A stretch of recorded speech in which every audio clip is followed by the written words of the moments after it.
Shin harshen Chinese yana da haruffa? Jama'a assalamu alaikum, sunana Bello Garanci. Ɗaya daga cikin masu kallon wannan darussa namu na koyon harshen Chinese ya tambaya ce Malam Bello me yasa baka koya mana haruffa? Sai kawai yadda ake haɗa jimloli. Shi na ce bari in gayyace 'yar Chinese domin ta ba mu amsa. Ga 'yar Chinese mai suna Koko. Ni hao. 你好，请问中文有没有音标？中文没有音标。ta ce harshen Chinese ba shi da haruffa. 为什么？我们有不同的汉字，每个字都有不同的发音。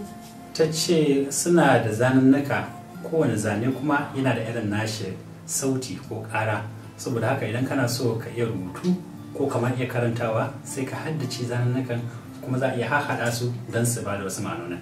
Hada ce a. Bye bye. Saboda haka to yanzu bari mu dan koyi harufan ko in ce zanunnuka waɗanda yara suke fara koyo da sun je makaranta, wanda malaman suke fara koya musu 'yan ƙananan yara 'yan Chinese.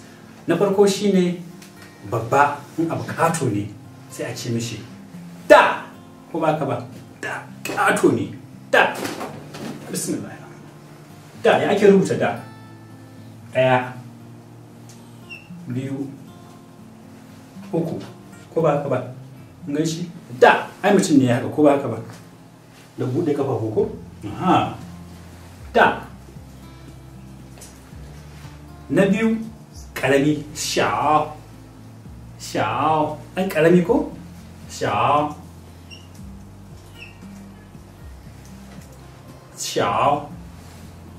ƙarami kenan.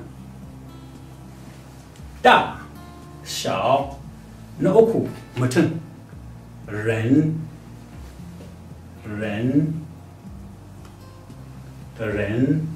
kun gani? Ai wannan mutum ne yake cewa da abu kato ne, ko ba haka ba? Wannan kuma gashi nan shine bai bude hannayensa ba, ga kafa ɗaya ga kafa biyu ga kuma kai ko a ce jiki baki ɗaya. Ren da shao ren.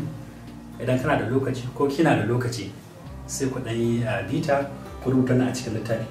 Sannan kuma in za ka iya ko in za ku iya a cikin comment sai ku yi amfani da harafan Chinese. In za ku saka a cikin wayarku sai ku rubuta da shao ren.